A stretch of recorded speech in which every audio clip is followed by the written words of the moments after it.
Saludamos a la arquitecta Pierina Correa. Ella es precandidata a asambleísta nacional y quien ayer justamente estuvo presente en la inscripción del binomio González-Arauz. Arquitecta, buenos días, bienvenida.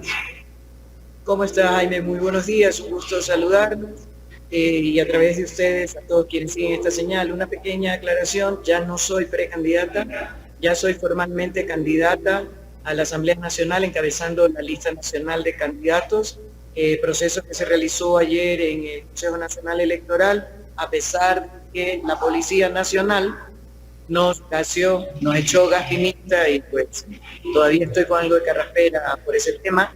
Luisa González fue afectada porque le echaron el práctico frente a la cara, salió con la cara quemada incluso, y tuvimos también otra de nuestras compañeras asambleístas por Manaví, que sufre de asma, seriamente afectada por el tema de los gases. Arquitecta, la policía ha justificado en un comunicado por qué lanzaron el gas pimienta, pero bueno, gracias a que hubo gente allí presente que hemos visto que se han manifestado en redes sociales, el mismo doctor Carlos Bravo dice que es falso lo que publica la policía, que en ningún momento hubo ningún tipo de mal comportamiento de la gente que asistió a la inscripción del binomio. No, para nada. Lo que sí se generó es que evidentemente había una multitud en los exteriores del CNE y luego quisieron acompañar al binomio y a los asambleístas nacionales y ahí se crea pues una especie de embudo para ya acceder a las puertas, y la policía ahí con sus equipos de Robocop estaban obstaculizando, no permitían el ingreso, y en lugar de ayudar abriendo una especie de callejón para que pudieran ingresar, se pusieron y no dejaban pasar a nadie. Les decía: hey, soy asambleísta, necesito entrar para registrarme. Les importó un comino, tuvimos que abrirnos pasos a codazos. Nadie hizo ningún tema de lo que están manifestando, que tuvieron que reprimir intentos de yo qué sé qué. Y peor aún, en el informe, en un tuit que pasó el ministro Zapata, él dice torpemente que preguntó y pidió un informe sobre los hechos ocurridos ayer y que la policía le había informado que en ningún momento habían usado gas letal. A ver, señor, por elemental y deje de insultar la inteligencia de la ciudadanía, si hubieran usado algo letal, Luisa estuviera muerta y hubiera a lo mejor algunos otros lesionados y hasta muertos. Letal es generar muerte. Así que son posturas torpes, y en lugar de haber dado la facilidad del caso y la protección ciudadana, de manera especial en este caso a los candidatos, que es su deber como Policía Nacional, fuimos atacados. Y ya les digo, yo todavía estoy con la carraspera, me he tomado ya no sé cuántos galones de agua para tratar de pasar la molestia en la garganta, pero fue un tema, y yo estuve en primera fila, o sea, yo estaba ahí al pie, así es que a mí ¿Esto no me podría cayó haberse dado un desenlace fatal, arquitecta?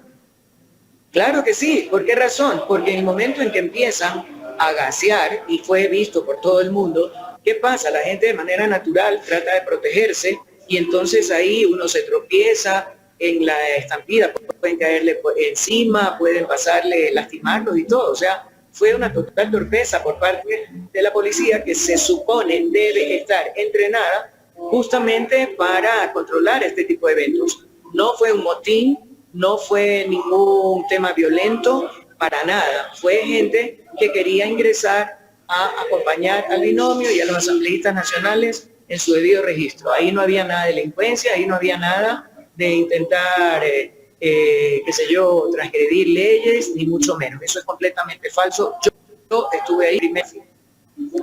Arquitecta, yéndonos ya al tema político, ¿qué quedó pendiente desde su trabajo que hizo en la Asamblea y por qué va nuevamente a la reelección? Gracias por la pregunta, y es importante. ¿Cómo veo yo esta campaña? La veo como una oportunidad de que la ciudadanía conozca de verdad, en vivo e indirecto, por parte de quienes hemos sido actores en el día a día en la Asamblea Nacional, del trabajo que hemos hecho. Le voy a decir puntualmente lo que yo he hecho. Yo soy asambleísta, o fui asambleísta nacional, estoy encabezando la lista nacional nuevamente. Fui asambleísta en mi calidad de tal que me tocaba hacer: reunirme, atender diferentes grupos sociales, productivos, empresariales, de todo. ¿ya? Para poder atender sus necesidades y en base a eso ver la necesidad o de proponer leyes o de proponer reformas a leyes existentes porque ya no están dando respuesta, porque han quedado obsoletas, porque están incompletas o por cualquier otra razón. Eso por un lado. Por otro lado, yo también he propuesto leyes y ojo, en mi calidad de asambleísta atendía no solamente en la Asamblea Nacional, sino también en la Casa Legislativa que existe en cada capital de provincia, en este caso en Guayaquil. Luego tenía que también analizar y proponer leyes. Yo he propuesto, si no recuerdo mal, 9, 11 leyes y reformas a leyes. Por ejemplo, la ley de protección a los pacientes de fibromialgia, reforma a ley de las personas con discapacidad, ley de primera infancia, lactancia materna y tamizaje neonatal, ley de cuidados especiales a estudiantes, o sea, en educación, a estudiantes que los requieren, por ejemplo, un chico que esté por encima con su coeficiente intelectual de la media, que se aburre en condiciones normales y necesita una programación especial al nivel de su facilidad de conocimiento, o el que está por debajo, que no es que sea bobo ni mucho menos, sino que estudia, aprende a otro ritmo, no todos somos hábiles para todas las materias, entre otras, pero eso como asambleísta. Luego era presidente, la primera presidente de la Comisión Permanente Especializada de Protección Integral a Niños, Niñas y Adolescentes. Logramos aprobar los 4 libros del Código Orgánico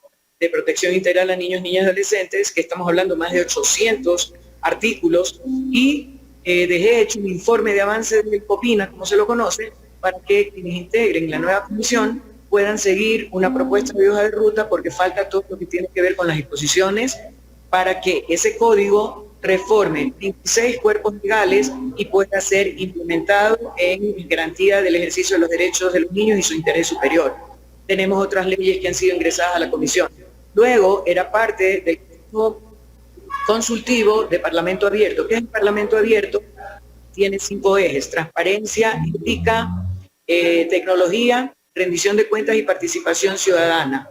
Y trabajamos con consejos consultivos de otros parlamentos de la región, intercambiando experiencias, haciendo sugerencias, compartiendo diferentes visiones y argumentando para mejorar siempre el trabajo de los parlamentos o asambleas o congresos, como se llaman en los diferentes países, y garantizar esa participación ciudadana, porque el concepto de las asambleas, parlamentos o congresos es que son la casa de la democracia y representan a todo el pueblo, en este caso el ecuatoriano.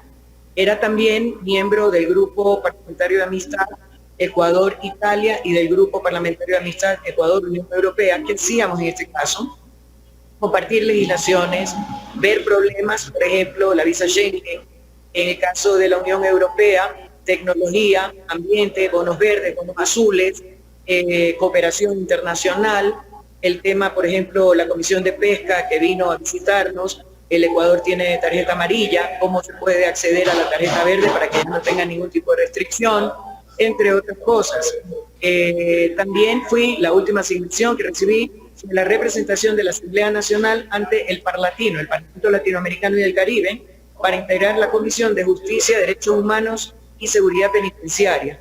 No pude ya ir a las reuniones porque eran 15 y 16 de mayo, y bueno, entre el juicio político y ya la disolución de la Asamblea, ya no pude ir. Pero para todo esto, como he dicho, hay que estudiar un montón, hay que leer un montón, no solamente los cuerpos legales en nuestro país, sino también legislación comparada, cómo han manejado tal o cual tema en tal país. Tuvieron buenos resultados, experiencias buenas, malas, de todo se aprende, y también los convenios internacionales de los cuales somos firmantes, porque al haberlos firmado y ratificado estamos obligados a cumplirlos y a trabajar dentro de ese marco. Entonces, nosotros trabajamos 24/7, por lo menos yo trabajo 24/7, porque a mí me gusta tener la seriedad. Para los latinos, yo tenía que prepararme, investigar, para no ser simplemente un macetero de adorno, sino poder aportar, poder participar de los debates, los análisis y eventualmente dejar en muy buena representación a la Asamblea Nacional. Entonces, esta es una oportunidad de contarle a la gente lo que hemos hecho. Para mí esta campaña es un proceso de rendición de cuentas más ampliado del que por ley me corresponde cumplir, contándole a la gente lo que hemos hecho realmente. No somos vagos y no nos pueden generalizar ni meter en el mismo saco, que sí ha habido inconvenientes, por supuesto que ha habido, Arquitecta, buenos días. Carla Aro le saluda. Efectivamente, el trabajo ha sido arduo. Pero hablemos en términos un poco generales del bloque de la Revolución Ciudadana. Sin duda ha sido el bloque que se ha mantenido unido y el que más ha confrontado al gobierno en sus distintos aspectos. Ahora, ¿en qué se compromete en este año y medio ese bloque? ¿Por qué? Porque todas las elecciones no son iguales y todos los procesos no son iguales. ¿Cuál es el compromiso que tienen ustedes una vez más para con la ciudadanía como bloque? Debido a que, bueno, como usted te lo decía, en algún momento no todo es malo, hay que ver también el lado bueno, aunque la Asamblea no tiene pues la mejor percepción para la ciudadanía. Sí, pero Carla, ¿por qué no tiene la mejor percepción? Porque, a ver, un cuestionamiento que yo he hecho a la misma gente de la Asamblea, tienen unos medios de comunicación excelentes, tienen televisión, tienen radio, tienen redes, tienen todo, pero por alguna razón no trasciende más allá de un grupo que es el interesado. Todas nuestras reuniones, sesiones de comisión, sesiones del pleno, son transmitidas en vivo e indirecto para todo aquel que las quiera seguir. Y luego quedan colgadas en la web para que puedan acceder en cualquier momento. Entonces, pero sí ha habido un complot, un posicionamiento, una intencionalidad de posicionar en malos términos a la Asamblea Nacional por parte de la prensa, de un sector de la prensa y obviamente auspiciado por el gobierno nacional. Pero no es tan así, yo le puedo decir, o sea, hemos trabajado, que sí, que ha habido conflictos, que sí, que ha habido personas cuestionadas, no lo voy a negar, eso es público además, pero no se puede generalizar y lastimosamente yo creo que parte de ese posicionamiento en términos negativos es la falta de información real, veraz y verificable que no termina de llegar al gran grueso de la población. Entonces, por eso le digo, yo me alegro de esta campaña, porque para mí va a ser una rendición de cuentas continua. Ahora, respecto de la primera parte de su pregunta, nosotros mantenemos la posición coherente como asambleístas, o futuros asambleístas, de proveer las condiciones de gobernabilidad a cualquier binomio que llegue al Ejecutivo. Por supuesto, aspiramos a que sea el nuestro en esta ocasión, como lo hicimos en el 2021. En el 2021 no lo logramos, pero ¿cuál fue nuestro compromiso? Lo dijimos públicamente, garantizar las condiciones de gobernabilidad. Pero una cosa es eso, otra cosa es aceptar imposiciones descabelladas e ilegales muchas veces, y una queja continua de parte del Ejecutivo de que no pueden trabajar porque la Asamblea le obstaculiza el trabajo. Mire, en temas de seguridad, ¿qué es lo que ha dicho el gobierno? No podemos combatir la inseguridad porque la Asamblea no aprueba leyes. 11 leyes relativas a seguridad hemos aprobado. El problema no es que no hay leyes, el problema es que no hay gobierno, no hay un presidente con la intención, con la voluntad y con los pantalones para tomar las decisiones que tiene que hacer. Ese es el problema. Y le puedo mencionar lo mismo. El presidente Lasso ingresó una ley y la UTL, la Unidad Técnica Legislativa, que tiene que analizar si esa propuesta va dentro del marco jurídico, con el lenguaje jurídico adecuado, enmarcado en ley, con una sola materia, se la rechazó. ¿Por qué? Porque tocaba 3 materias, era una fanesca lo que presentaba. Entonces no es un tema de que le tenemos bronca, es un tema de que hay que respetar la ley y los procedimientos. Entonces, la ley, la propuesta de cambio, de reforma laboral, no podíamos aceptarla. ¿Por qué razón? Porque era una regresión continua de derechos. A usted, en relación de dependencia, le hubiera gustado que mañana su jefe le dijera, ¿sabe qué, Carla? Hasta hoy día llega, y que usted encima tenga que pagarle, el lugar de liquidación, usted le tenga que pagar un valor. O sea, cosas descabelladas completamente, regresión de derechos. Por principio, los derechos son progresivos, no regresivos. Y así le puedo dar un montón de cosas, pero ¿qué pasa? Cada vez que votábamos y coincidíamos, por ejemplo, con los socialcristianos, hay alianza con los socialcristianos. Si coincidíamos con Pachacuti, hay alianza con Pachacuti. Pero, o sea, eso es lo que trataron de vender. Lógico, y cuando teníamos votaciones unánimes, que teníamos un pacto, tenían un pacto, ya tenían un pacto. Un pacto con todos los bloques. Bueno, entonces, asambleísta, candidata, bueno. Yo hoy seguí su entrevista en Ecuavisa con el señor Artieda y él sí, de forma bastante, no sé, insidiosa, le preguntaba si el único objetivo del bloque de la Revolución Ciudadana era traer o que regrese el presidente Correa, a lo que usted respondió muy bien y claramente. ¿Cuál es el objetivo principal de Revolución Ciudadana en estos momentos? Y no hablo solamente de la Asamblea, hablo de todo el movimiento. ¿Por qué? Porque en elecciones todo puede pasar. Y bueno, la gente, los militantes esperan que efectivamente el binomio González-Arauz llegue. Pero ¿qué pasa si no llega? Siempre hay la posibilidad, porque por supuesto todos los binomios inscritos debidamente van a hacer lo máximo posible. Esta cámara está que me molesta. Lo máximo posible para llegar. Así que eso es como en el deporte, todo el mundo se entrena para ganar y compite para ganar. Pero nosotros vamos a dar todo de nuestra parte para que se gane con nuestro binomio.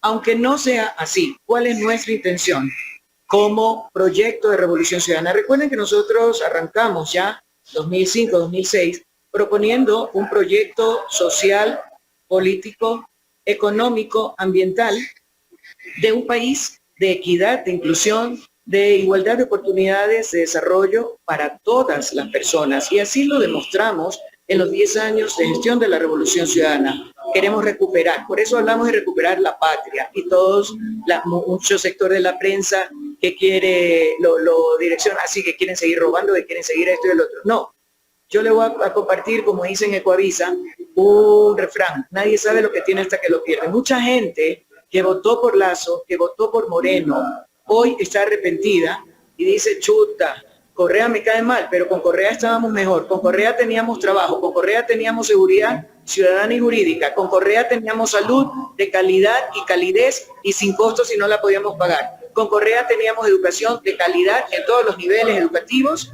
y académicos para que nuestros hijos tuvieran la oportunidad en igualdad de condiciones que el sector privado sin tener que pagar. Entonces, la obra pública, que es generadora de trabajo, no hay nada de obra pública, es tan sencillo como recorrer el país, todo se cae a pedazos, entonces nadie sabe lo que tiene hasta que lo pierde. Hemos tenido que pasar 6 años de destrucción que incluso ha conllevado muertes para que muchos se den cuenta que, así nos caiga mal Correa, estábamos mejor, vivíamos en un país de paz, en un país tranquilo, donde se podía generar emprendimiento, donde había apoyo para la microempresa, para la economía popular y solidaria, atención a los sectores vulnerables. Por favor, prohibido olvidar, como dice el Rafa, es tan sencillo como revisar la historia. En este gobierno, junto al de Lenín Moreno, se ha destruido toda la obra pública. Recorran las carreteras, hay carreteras que son intransitables. Y ojo, no estoy hablando del efecto lluvias abundantes, estoy hablando de falta de mantenimiento, de que antes del invierno ya estaban destrozándose. Unidades académicas que no funcionan o no tienen nada. El sector de la salud, que no hay ni elemental, gasa o algodón. Entonces, ahí hay un cambio. Y la pregunta que tenemos que hacernos para el 20 de agosto es: ¿en qué país queremos vivir? En este país de destrucción, de inseguridad, donde nadie sabe si regresa una vez que sale de su casa. Más de 200 niños han muerto en fuegos cruzados como víctimas colaterales, como dice el exministro Carrillo.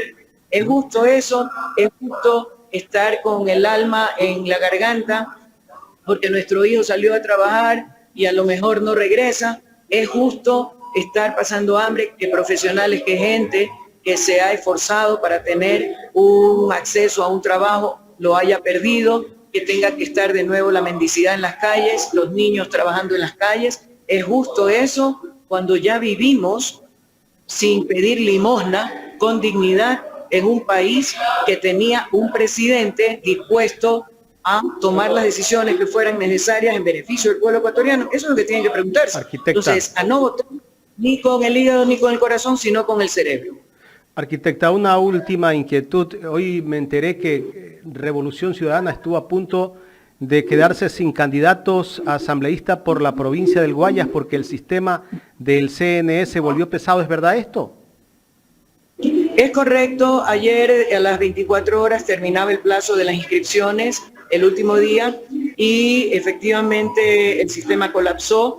Gracias a Dios, o sea, estaba subido el distrito 4, pero faltaban 1, 2 y 3. Gracias a Dios teníamos el respaldo en físico y se pudo hacer una gestión tanto en la delegación provincial como en la principal en Quito para ingresar y demostrar que se habían cumplido con todos los requisitos. Así que pudo solventarse favorablemente el tema, después de sí pasar un susto porque hubiera sido completamente injusto haber realizado toda la tramitología, todos los procesos que nos indicaron, por una falla del sistema a quedarnos afuera. Así es que gracias a Dios tenemos candidatos en todas las provincias, ¿no? Sí, en todas las provincias. Arquitecta, quiero agradecerle por haber aceptado conversar con nosotros. Internacional también.